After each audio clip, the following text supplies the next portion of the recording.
Hey, what's up, everybody? I'm Gerald Hassan, the Children's Enlightening Enterprise. I just want to take a moment to, and I know I've done it before, but I want to take another moment to kind of go into what Enlightening Minds Enterprise is all about.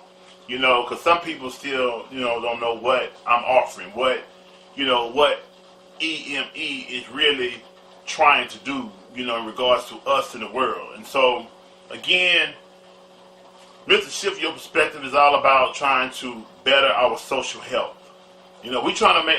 I'm right now me, so I'm trying to make it in a way to where we're just better socially. The way we deal with each other, the way we interact. And so I understand and get it that whenever we see that an individual seems to be able to help us make more money, and we equate the value of what an individual has to say by what that individual has surrounded him materially. What does his money look like, right? And so if I'm got multi-millions, then you kind of all ears, you're going to listen to me. And I'm telling you this and that and other. It can be about whatever, but you're going to kind of hear what I got to say. But, if I'm speaking to you from a lower level, then you want to kind of value that a little differently. But while what I'm giving is not necessarily about you making more money per se, it does put you in a position to make and do whatever you want to do. Because what Enlightening Minds Enterprise is totally about the betterment of our social health, but it also has another design, and that other design is to help increase us in the betterment or the health of ourselves individually. And that's what is going to increase our social health, is by me becoming better, by you becoming better. And I would say, like, one of the first things that I look at in making me better is me being first very analytical about me. Me asking me why I do certain things, why certain things affect me the way it do, why certain things make me feel the way it do. Why did I say that? Why do I feel this way? Why does what that person said to me or called to me or whatever, why do it make me feel that way? Even if I say, hey man, you being very disrespectful to me, right? Don't you know and understand that what I may deem as disrespect might not necessarily be meant as disrespect, because to that person, it isn't disrespectful if you handle that person in the same way. I mean, what we perceive as being respectful or disrespectful or too fast, too slow, thinking too much, don't think enough. I mean, all of that is relative. It is compared to one's personal position. So, because there was a time in my life where I was dealing with some youth, and that was one of the challenges I had to get over, and it's still a challenge in some areas today where it's certain things like that. What it affects me because I feel disrespected. I feel devalued. I feel, and so that is a personal thing, though. That's why I'm personally viewing what a person is saying. And a person may have all intent to disrespect you, right? And I'm just giving you an example. A person may have all intent to disrespect you by what they're saying, but the way it affects you has everything to do with the way you are seeing it, the way you are processing it. And when I say seeing it, I don't mean like with your physical eye. I mean with your mental eye, the way you are perceiving it in your mind.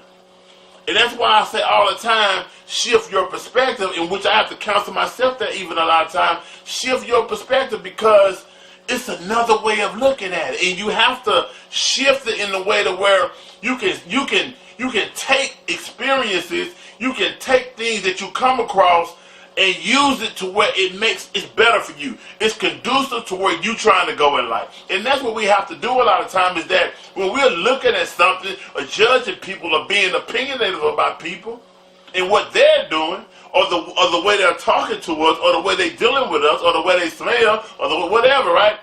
When we're doing all this, we have to ask ourselves, is my view, is, me saying all this, is, the way I feel about it, is any of this conducive towards where I'm trying to go, what I'm trying to do in my life, overall, long term and short term, on a small level and on a broad level? Is it conducive? So if it isn't conducive, I I need to look at it and say, okay, what do I need to do with this to make it work for me? You see, because I come from a past myself where, I grew up in these streets. You know, I'm one of the ones who would say, man, I didn't choose that life. The life chose me. And so, due to circumstances, I grew up a certain way, right? And we all had, you know, I remember one person tell me, you know, it's just like, for example, if we see a person that used crack, right, we might look at that person as being worse than a person that used marijuana. Or we might see that a person that has been to prison might be a little bit more extreme than a person that's been to the county jail or juvenile, right? Or we might look at a person that, just does one thing as being worse than this person that does this or has experienced this. But the thing about this here, there was a saying before in my time, is that everybody has their crack. You know, the thing that physical crack may do to this person, you know, that what crack done to this person, the way it has affected their life, the way it hinders them, you know, the way it pulls on them, the way that they seem to not be able to control their craving in regards to that crack. You have it maybe with hamburgers. You may have it with candy. You may have it with sex. You may have it with pornography. You may have it with the way you like to spread rumors. You know what I'm saying? That may be your crack. You might like to talk too much about other people's business. That may be your crack. You know what I'm saying? The things that hinder you, like, let's say like a person that's been in prison, a person look at, okay, this person committed all these crimes, they've been in prison, what's wrong with you? Okay, that doesn't say that the next person hasn't done anything that they could have gotten locked up for, and understanding that all you had to do is make one mistake. And you see that one mistake makes every other mistake worse. And so to say that you haven't made or done anything that could have gotten you locked up, and not just one time, but a number of times. You know, we look at like little small, they're like, well, I might speed, or I might run some stop signs, or I might drink a little bit and drive while I'm buzzing, but I don't steal, or I ain't never shot nobody, or I ain't never sold no drug. Man, look, one of the things, this is what Enlightening Minds Enterprise is about. Getting us out of this judgmental, opinionative, selfish position. The way we deal with each other. You know, one of the reasons that we do that with each other is because we don't have enough self-love and value. And so, to make me feel better, to make me feel like what I do isn't all that bad, to make me feel like the things that I went through isn't as crazy as it is, I like to point out what you do. You know, I like to shift my focus on other people's problems. Things that I know I don't have a problem in my personal thing. Person might smoke cigarettes, so I just say, I don't smoke cigarettes. I just drink every day. But it don't have me messed up until this person, he get drunk and sloppy, but I don't get drunk and sloppy. I control my drink. I value the way we have so many different things to where we like to try to justify what we do. And I'm going to tell you, man, the reason why I'm using all these examples because I'm trying to get you to understand and see how these things aren't effective. These things doesn't make us better. These things doesn't help us socially. And we can say all day, look, I ain't trying to be cool with everybody. I don't like everybody. I even say, look, man, look, what I say, sometimes I don't like people. I say that sometimes because sometimes, man, I don't. And what I mean by that is that sometimes I don't like the way people are. I don't like the way people can be. And people are very inconsiderate. People can be very selfish, man. And see, inconsideration comes out of that selfishness. To where we can do a committed act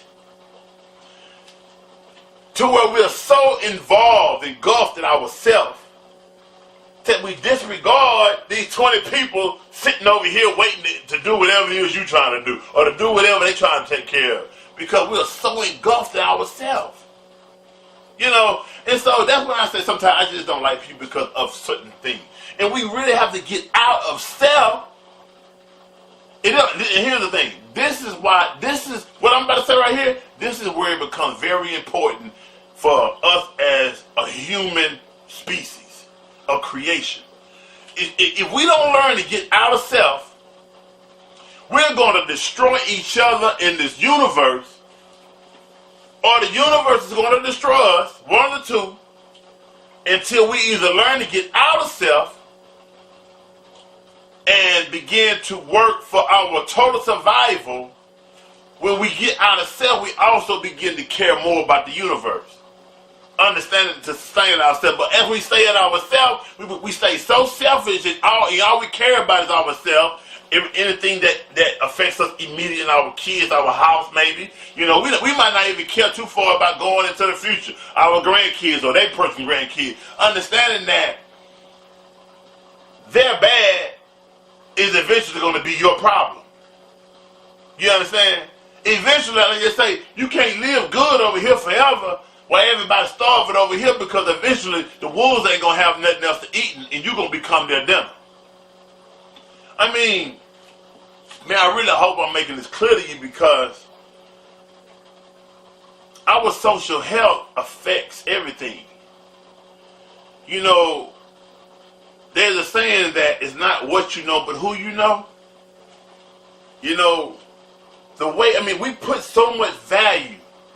It's us. We put the value on things. We put the value on cars and clothes and name brands and money. We put the value on everything. Just imagine if we reverse the way we thought and begin to shift the way we look at things. Man, the world would have no choice but to shift. And let me explain something to you real quick. When I said either we're going to get outside of self to sustain us in the world, or we're going to stay in self trying to survive for our individual self. We're going to continue being selfish, and the universe is going to destroy us. Because understand this, there's a law put into creation where, and it works. The universe functions like our body functions. The body has a command to stay alive, right? So everything in the body is working to rid itself out of anything that causes the body problems. Anything that becomes a problem to the body, and think about it, anything, let's say like cancer, right? Cancer is a problem to the body, but the cancer is trying to sustain itself off of the body, right? And the cancer begins to kill the body, trying to live, right? Being selfish instead of getting itself outside of the body for the body to remain and survive. But here's how it's working. The cancer, it is designed to stay alive itself, not caring about the total body. It's trying to stay alive itself. It is designed to kill. See, the cancer is either going to kill itself, or it's going to kill the body and still kill itself. You understand? So we are like cancers to the world, to the universe. And if we don't change the way we function, we're gonna either the body's gonna be strong enough and its immune system gonna be strong enough to get rid of the cancer, to get rid of the problem that it has, or the problems inside of the body is going to kill the body, which still results in it killing itself. So either we're going to kill the universe and still die altogether, or the universe is going to kill us. This is the battle. And we have to, I'm telling you, everything that Enlightening Minds Enterprise is about is me seeing for myself, me learning to get outside of myself. Every struggle I go through with relationships, with women, with friends, with everything, I try to see the role I'm playing in it. People tell me certain things, and I may go to odds with them about it, but best believe that when I walk away and come back, I'm going to deal with you differently. Because I don't want a problem with you. If I wrong you, I'm going to say I apologize. Because even though I may offend you or make you feel bad in some kind of way because of a lack of communication, maybe because of a blatant lie, whatever it is, right? I'm going to say my apologies. One thing I have grown to do is accept my position and hold myself accountable.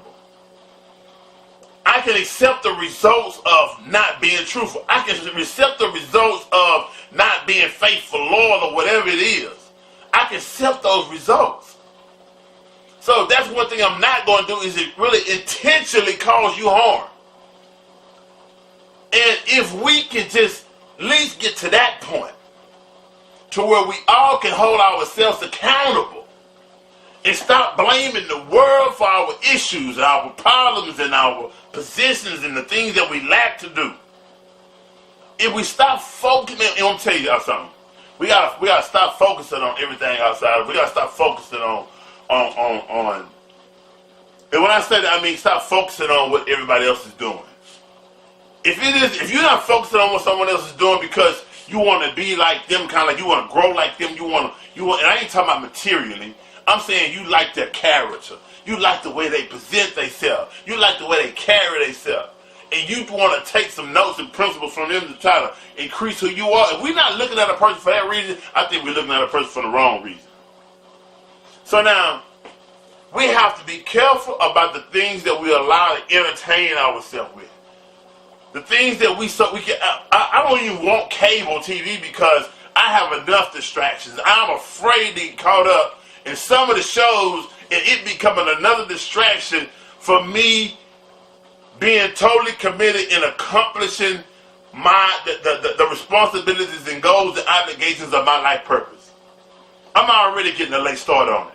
I'm already still not doing things I need to do to really get it out there, to get me out there, to get it out there. But I believe also it's all a part of the process. However, I see the other aspect of that. I don't need no more distractions.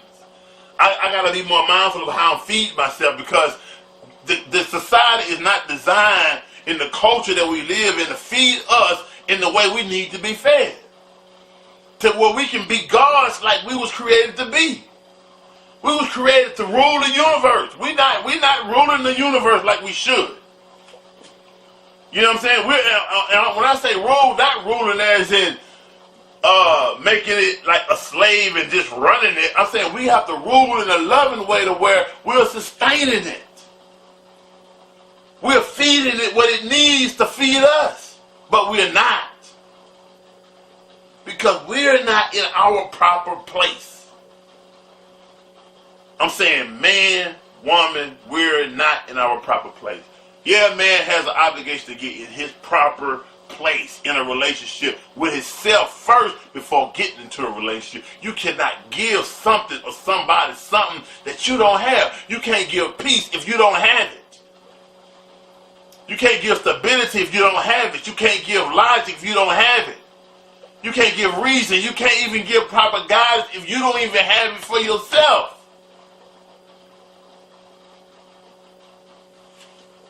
You talking to an individual who I'm saying, I used to smoke fry every day. Not for 1, 2 years, but I'm saying for at least 10 years.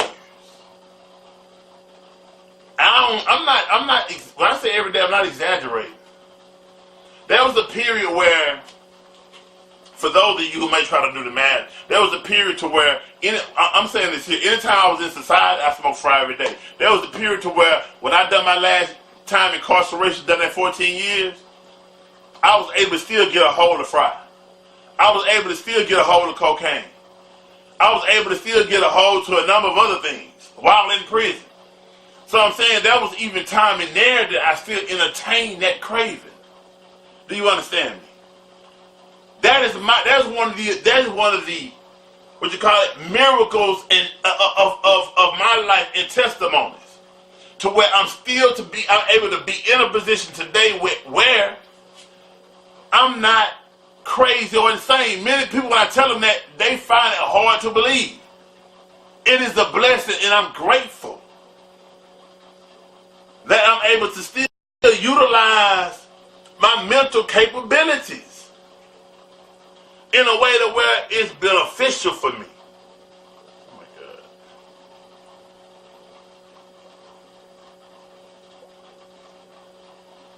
I'm sorry. But with all that being said, and I say that to only show you to show you like, wow, I don't have millions. I'm still striving. I'm still struggling in a lot of ways. But if you can see where I come from, I'm gonna say I've made major accomplishments, but it was only by the grace and will of the Almighty. The supreme being, the supreme power, the supreme source of energy. I'm saying it is only by that grace that I've been able to get this far. With the accomplishments, I'm saying even on a physical material level, to get this far that I've got. I'm very grateful. I'm very humble. I'm still physically healthy. I'm very grateful and very humble. Very grateful and very humble. I am 44 years old today, and my birthday is this year, and I will be 45 this year. I am very grateful and very humbled. Many won't make it, many haven't made it, and many that are here who come from that walk that I come from, I mean, you can see it. You can see it very well on them. You won't find it hard to believe when they tell you they went through what they did. You can see it. People discredit and challenge what I tell them because the Almighty has been, and I study with that because you have to understand my mental has grown a lot. So the way I describe it sometimes may be challenging for you. So I try to be picky with the way I say certain things. So, but the Almighty has been very, very merciful with me. And I truly believe that it's a purpose, and I've always had a purpose. I've always believed I had a significant purpose. And soon, in time, many will understand.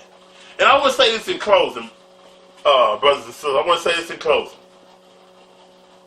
I was listening to that brother David Grayson today, and he was speaking about the guns and things that he's been challenged with, and it was a documentary that he made about in-house banking, which was very interesting, and I get it, because for a long time I didn't really understand what he was saying, but I get it. And that documentary helped me understand a little bit more. But it's one thing I want to point out to you real quick. And this is something that I've already experienced, something I've seen and been preparing myself for, and I know there's still much more to come. But the hate that we have, I'm saying as black people particularly, the hate and the lack of love that we have for self, for the individual. I'm not talking about self as a people, but I'm saying for the individual self. It's phenomenal. It is unbelievable and it's hard to understand. It doesn't even lack logic. I'm saying, yeah, it can be explained, but I'm saying it can go so deep to where it surpasses one's intelligence. It's mind-boggling, man. Some of us can't even begin to relate to such levels of hate that exist in people for each other. Some people, no matter what you do, how much you say, how much you try to pour into us, will find some reason to hate you, to discredit you, to try to tear you down. Let me tell you something. Already I've experienced it. So I'm telling you, it's difficult to mentally, like Derek Grayson said, that the mental gymnastics that you have to accomplish to get past some of this, man. It's not easy. But one thing I realized that all of the challenges are a part of the process. It's all a part of what I need to teach and say and warn and prepare people for, because it do not start and end with me, nor him or nor her and no one else. Because we're only pieces to this puzzle. The only way self-hate can stop, the only way you can stop blaming me, stop blaming him, stop trying to tear your brothers and sisters down because of something that you didn't get, because you don't like the results of something, because of your personal life, some things you don't understand yet. The only way you can get past that is that you begin to dig deeper into yourself and your life and understand that not all things you are responsible for personally. Some things your parents are definitely responsible for. But we have to get to a point to where we can get past it before it destroys us and many others in the part of the process. That's all I want to give you and say to you, man. Peace and blessings. Your Hassan, the children, Enlightening mind, center pride, to shift your perspective. Remember, man, I'm trying to change the universe one person at a time. And that's through perspective. Peace.